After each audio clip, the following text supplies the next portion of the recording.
A young girl who dreams of stardom has to find that which makes her special in order to become the best that she can be. Is she able to do it? Let's find out as we talk about this really unique manga.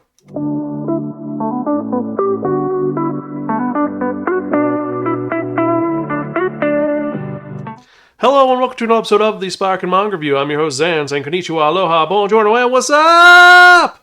Hope you're doing good. Hope you're excited for another fun episode of this awesome podcast you can find at www.spiraken.com or on YouTube, Bluesky, and various other social media sites. Just type in SPIRAKN and I guarantee you find us one way or the other. And also, remember, if you're watching on YouTube, remember to like, share, subscribe, and click on that bell for notification for when we release new episodes. And let's actually get to it because I'm excited to talk about this manga because of a lot of reasons. The big reason I want to talk about this is because this is one which I knew about for years because it was one of the first things released on the Azuki Manga app. And they said they were never ever going to be doing a physical release. But guess what? Looks like they're doing one that's coming out soon, a physical release of this one. So let's actually talk about it, shall we? So the manga that we're talking about is Hikaru in the Light, which was written by Mai Matsuda. And the cool thing about this manga is in the actual manga app, it is a color and black and white manga where some of the pages are color, most of them are black and white. The physical release for this is going to be completely in color. And at first I was kind of horrified because some of the colored scenes looked like they're really, really, well, like they weren't done well. But I found out that actually Azuki worked with Mai Matsuda to have her actually color in all of the pages. So this is actually her artwork. So it makes it a little bit better. And I actually went through it and it actually is a really well done illustration and coloring. The only thing I will say is that I like the black and white better because you do see a little more. But I digress. That's art. We're talking about the story because Hikaru in the Light is the story of what makes someone special. Because in order to get up on the stage, you need to be special. You need that oomph. We don't want normal girls on the stage, and our main character is someone who has that something, but she doesn't think so. See, in a small town, there is a bathhouse which is known for having a songbird, a young girl who sings beautifully, specifically songs from the 70s and 80s. And this is our main character, Hikaru Ogino, who pretty much, she works at her family's bathhouse and she works every day and she sings to herself, and her grandfather loves her singing. Actually has her singing everything from Carole King to the Jackson 5, and she sings beautifully with it. And people actually come by to listen to her, and she wants to do, she likes it. And she's not really working hard in school because she's going to inherit the bathhouse. That's what her dream is. But in reality, that's not her real dream. Her real dream is that she wants to be on stage with her best friend, Ron Nishikawa, who ended up joining the J Academy idol group, which is like a AK-48 situation where it's a bunch of girls who want to be idols, and Ron made it, and she's 2 years older, and it's great, and she's doing great. And Hikaru wants that. She wants to be with her friend. She wants to dance with her friend, talk with her friend, and be as awesome as her friend is. And so, after finding out some kind of tragic news where her friend is leaving this group, retiring, she doesn't know what's going on. What am I going to do? She sees a video for a new event, a new program, a new search for the next idol. And what are we talking about? We are talking about the Girls in the Lights project. They don't want normal girls. They want to find the best girls possible. And there's going to be a big event. We're going to be looking for tons of people. And we're going to narrow it down to the top singers and performers to create the best idol group, one which will truly shine in the light. And at first, Hikaru's like, oh, that's kind of cool, but she doesn't think she could do it. The best she could do is sing in a mop in her bathhouse. But no matter what, she still wants to sing next to Ron. She wants to be there next to her best friend.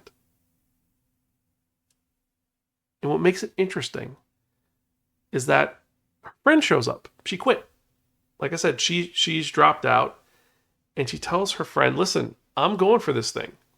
I want to go for this thing, and I want you with me. I want us to go together, and we're going to shock this world and be the best we can be, because your voice is amazing. I love your voice so much. Because Ron actually is jealous of Hikaru's natural talent, this loud, joyous, boisterous voice that she has. And these two are going to work together to join this group. Or maybe they're not, because it's a competition. What's going to happen? Who's going to win the competition? And what are the trials and tribulations that are going to occur? Because it's not just about singing, it's also performing. And like we said, Ron was a member of the J Academy. She is a seasoned idol. She knows all the moves, all the smiles, how to dance, how to perform. But she was never in the front row. She was the jack of all trades, the master of none. She wants to rise up above that. And like I said, Hikaru, she could sing, but she's kind of clumsy, and more importantly than that, she sings happy songs.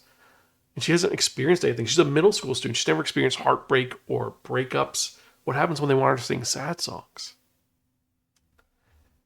That's what this story is about. This story is a coming-of-age story that deals with all of these real emotions as seen through the eyes of someone who wants to be an idol singer. And it is beautiful. It's beautifully done.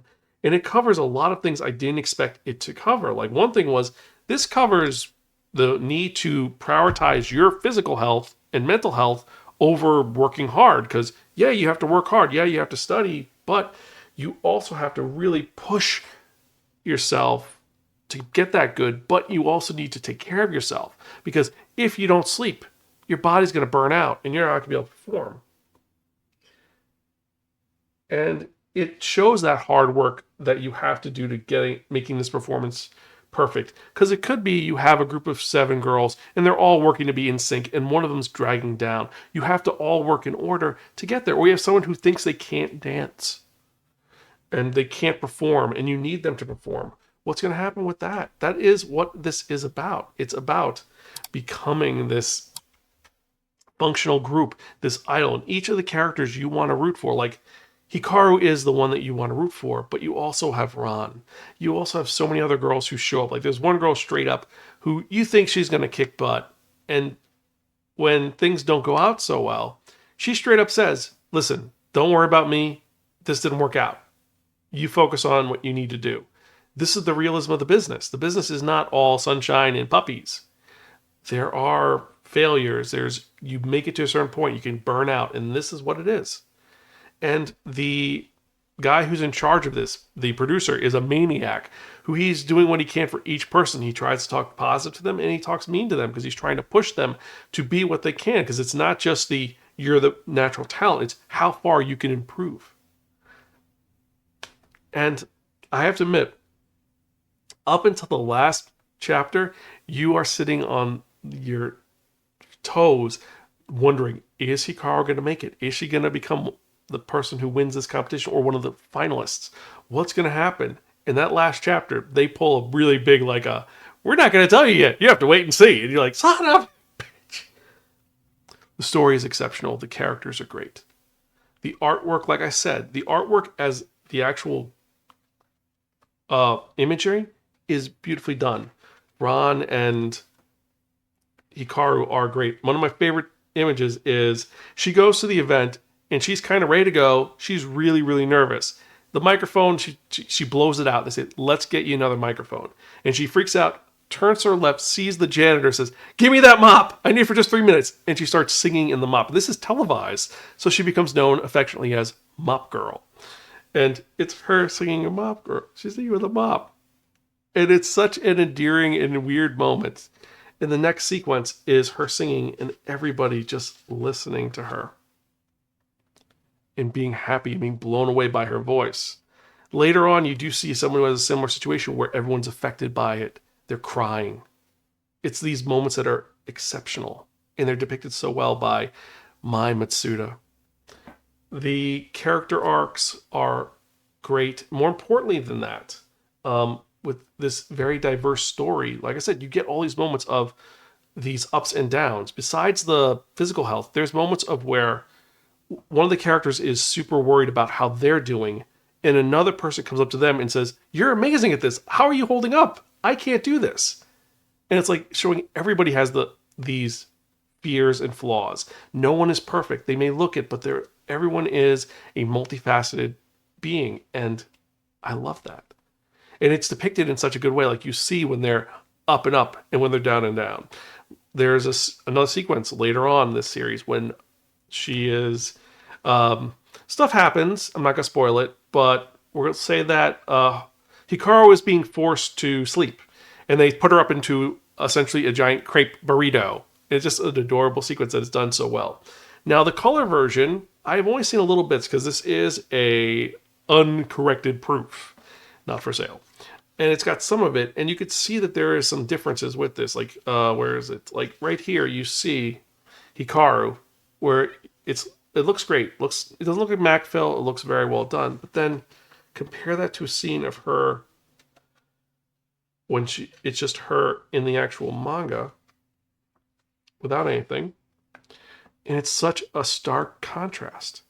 See that, and then where is it? And that. 1, 2. I should have loaded this up, but I wasn't thinking of actually putting the image in there. But it is a big difference, and it's kind of hard to get used to the novel version, but it's worth owning. This is worth getting. Like I said, I got Azuki because of this manga. This is the first one that they had picked up, and Evan Minto, friend of the podcast, and also one of the marketing directors and producers for Azuki, was like, "This is worth reading," and it was worth reading. Sorry, Evan, I didn't mean to quote you completely, but or misquote you. But yeah, this is one of those ones that's worth reading. It has a graded dashboard. And just to show you, just for showing, if you go to Azuki.com or the app, all you gotta do is go here, and you'll see it has all the chapters up for the entire series, all 27 volumes. And if you have Azuki Prime, you get to Premium, you get to read the rest of the series, but the first volume is free, which you can read right now. And honestly, I've got to say, this is one of those series that is exceptional. It is beautiful, heartbreaking, endearing. It is a coming-of-age story, and it is exceptional. It makes you want to better yourself, and more importantly, it shows that the stressors are real for everybody, that no one has an easy ride, and when you have this journey, you want to take it with you completely. And so for that reason, you know what I got to give this? I got to give this a really, really, really cool. Read it now. It's an inspiring story about Hikaru coming into her own, and if she will become an idol or won't she, or what she'll learn as she betters herself. It's a musically minded manga. One of the things I didn't bring up is that every time you have a song that's used, they actually reference the song. Her first song that she sings for the competition is Jackson 5, I Want You Back. So while I was reading it, I stopped and said, I have to get I Want You Back. So I started listening to I Want You Back while doing this. Later on, it's Kiss by, I believe the band is Barimo. I gotta look it up again. But later on, it's a different J-pop band. So I had to download that to listen to it, so I got the vibe going on. And there's one where it's a heartbreak song, and I didn't get it till I listened to it. I'm like, oh my God, this makes sense. And then later on, they have to act the scenes, and you see some of the characters are acting like the people in the music videos. And I love that. More importantly, that this is a manga about a protagonist who you want to cheer for. Remember how I told you last episode that Joe from Tomorrow's Joe, he's an awesome guy, he's great, but he's someone who's kind of an asshole, and you want to root for him, but you don't? This is different. You don't want anything bad to happen to Hikaru. You cheer for her and you want her to do great. You don't want anything bad. You want her to be safe. But you can't be safe. And it's not you can't help rooting for her. You want to root for her. Joe, you can't help because he's the underdog. This is someone who you just want to root for. And that's my thoughts. And so if you agree with me or disagree with me, you can email me personally at Xan, that's Xan at Spiraken.com, or you can tweet me at Spiraken. Or sorry, Bluesky's me at Spiraken.blueskies, or message me on Instagram or wherever. I will get back to you. But yeah, message me, let me know your thoughts. And with that in mind, let's actually get to the manga releases for the week, because we've got over 90. So we got a lot to go through. So let's do it. Starting off from the top, we've got Assorted Entanglements Volume 7. Next, we've got Babel Volume 3. We've got Black Summoner, The Pristine Ice Princess, Volume 4. Bocchi the Rock, Volume 6. Bofuri, I Don't Want to Get Hurt, So I'll Max Out My Defense, The Light Novel, Volume 15. Bungo Stray Dogs 1, Volume 10. A Business Proposal, Volume 8. Chojin X, Volume 8. Tokyo Babylon, Volume 6. The Cursed Swordmaster's Harem Life, Volume 2. Danganronpa 2, Volume 2.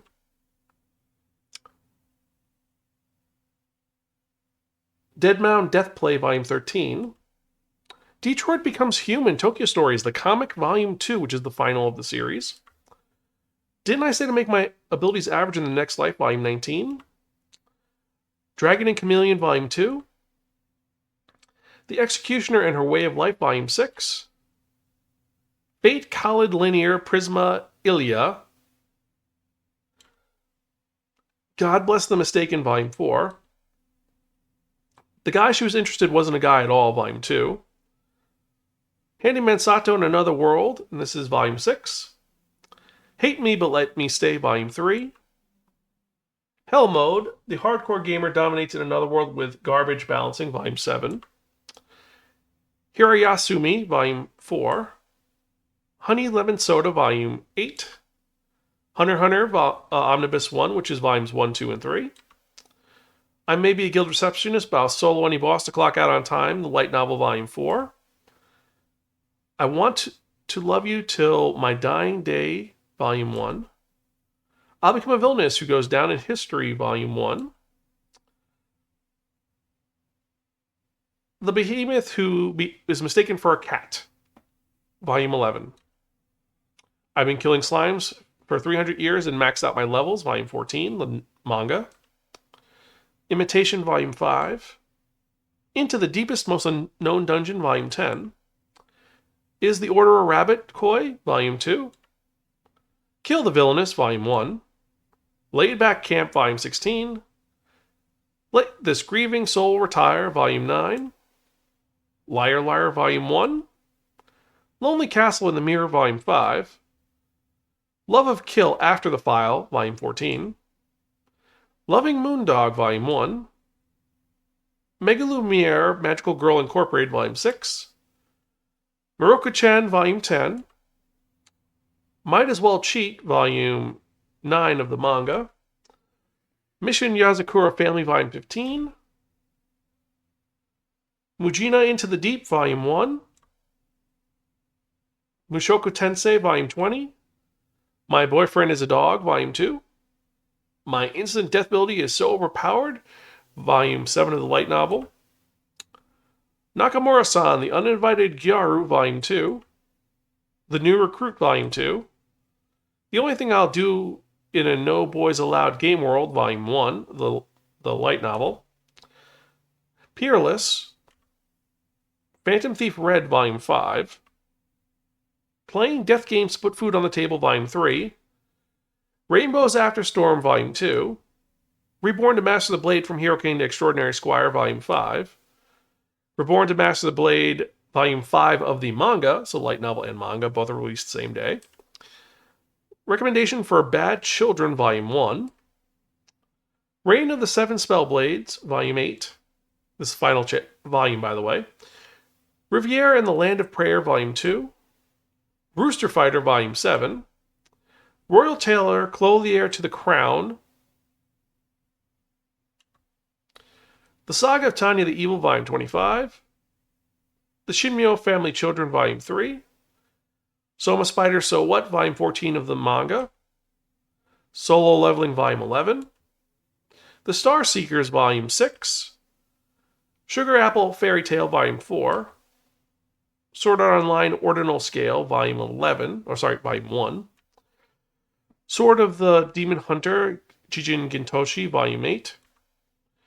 The Three Body Problem, the comic edition. This is not a manga, this is a comic edition. This is the second volume of Three Body Problem. And wow, the fact they're releasing this in a manga comic form is insane, because the book is so crazy. The TV series is equally nuts. If you're good with math, you'll love it. It's a great sci-fi story. Tied to You, Volume 4. Tokyo Revengers, A Letter from Keisuke Bahi, Volume 3. Too Many Losing Heroines, Volume 3 of the light novel. Twilight Out of Focus, Volume 6. Twin Star Exorcist, Volume 33. Unholy Blood, Volume 5. Getting to the end here, folks, don't worry. Uzaku-san Wants to Hang Out, Volume 12. Victoria of Many Faces, Volume 1. The Villainess and the Demon Knight Manga, Volume 2. The Villainous Turns the Hourglass, Volume 6. Villainous Are Destined to Die.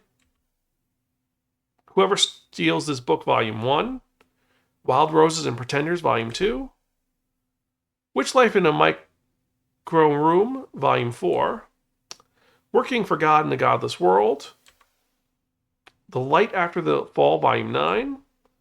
World's Finest Assassin, Volume 7. And then last and not least, we've got Oshinoko, Volume 9. So these are the manga releases for the week. They're all exceptional and awesome and unique. Each one is slightly different. And let me know which ones you're excited about, which ones you think are garbage. Email me, zanspiraken.com, or tweet me. Let me know your thoughts. And for me personally, my top 5 for this week are going to be, well, Whoever Steals This Book, Volume 1. Victoria of Many Faces, Volume 1. Mujin Into the Deep, Volume 1, because it's a new Ino Asano. And even though he's a horrible person, writes some really depressing things, his artwork and stories are amazing. Liar Liar, Volume 1. And I Want to Love You Till You Die in the Next Life. So, with that in mind, thank you everyone for checking out this podcast. I appreciate each and every one of you, every email I get, every comment I get. It gives me more motivation to keep doing this podcast. And just, all of you are awesome and great. And just every comment, every new follower. So I appreciate each and every one of you. Thank you so much. And before we dive back in, I want to take a quick moment to share something kind of a little bit exciting. And if you've been enjoying what we're doing here and want to keep this production alive, this podcast going on, I've got a GoFundMe going on right now over at tinyurl.com/Spiraken.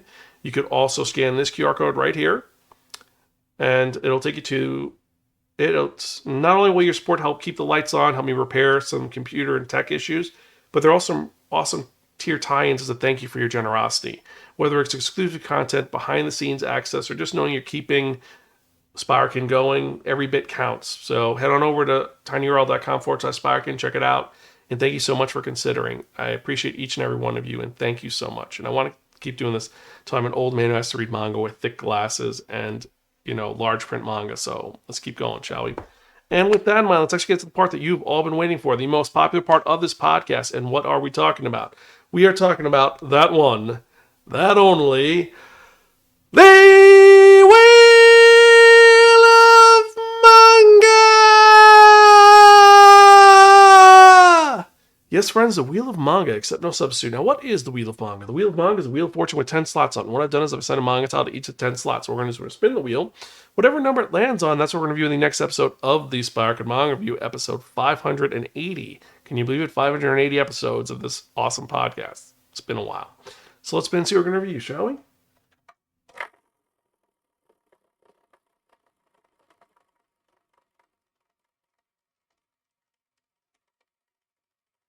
That was a good spin this time.